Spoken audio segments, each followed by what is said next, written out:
Artificial intelligence is gradually making its way into our homes and our parenting practices now. And while there are concerns kids can lose their critical thinking skills with AI like ChatGPT readily available to them, think about how Google gave millennials all the information they needed at their fingertips. And we had the same concerns back then, right? Well, some see new AI apps like Tome as an opportunity to actually nurture a family relationship.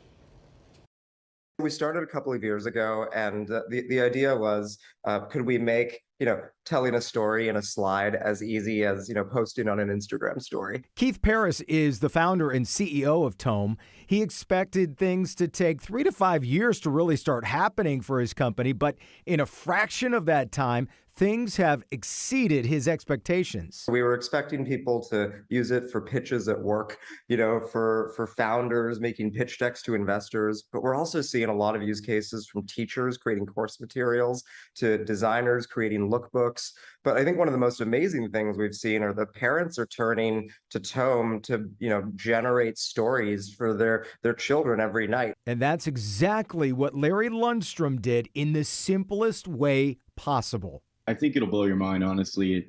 I typed in one sentence, and it was, "Where did ladybugs get their color?" Question mark. And I hit enter. And he's right. What happened next was amazing.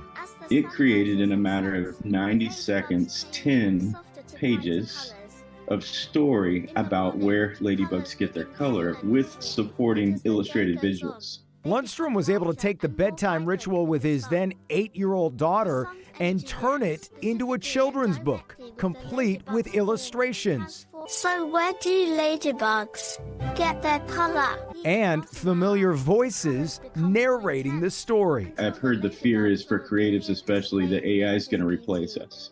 And I kind of want to say, you know what? It's actually caused me to invest very real dollars back into the creative world. I think there's a lot of unknowns. I think with any technology, it can be used for good or bad, right? Dr. Sarah Domoff is an associate psychology professor at Central Michigan and is particularly interested in how technology affects children. She's not dumping cold water on AI, but maybe just turning the burner down on the fire a little. I think there's exciting ways that this can go in terms of really helping people come up with novel solutions and so forth and ideas to bring to your children. But there is the risk that the information that you get from these systems may be biased. No matter what the research shows, Domoff says AI should not replace things like medical advice or basic needs. I think knowing the core components of what children need, being there for them, communicating with them face-to-face. Real interaction. I mean, as long as, we want to make sure that those core, critical components of healthy development are never taken away. Anything that has this much intelligence and creativity and ingenuity, honestly, it's a tool. It's a very powerful tool. I think it'll change how we do what we do, just like the mobile phone did. Honestly, just like the internet did. Except this, I think it'll be 1,000 times greater. And the controversy is accurate.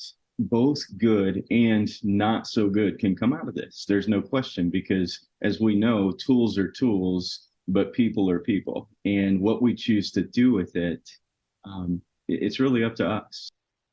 I didn't even mention Larry's actually a pastor as well. Interesting to hear both faith and science come down on the concern side the same way in all of this. Of course, creating stories is just one thing this technology can do. We've also seen parents use ChatGPT to cook up recipes that their kids actually eat and love, or come up with ideas to entertain them during the summer. Now, coming up at 7 a.m. on Local 4 Plus, I asked ChatGPT to help with an issue I'm currently dealing with as a parent, and that's my daughter's speech. Its response plus what the experts have to say about using AI in that way at 7 o'clock. So interesting. Yeah. And that story about how that man just typed in one sentence about ladybugs and got a whole children's book out of it in seconds. He emailed me and said his book, by the way, just went online yesterday morning. Wow. Book, one sentence, bam, he's got a children's book. Oh my. How about that?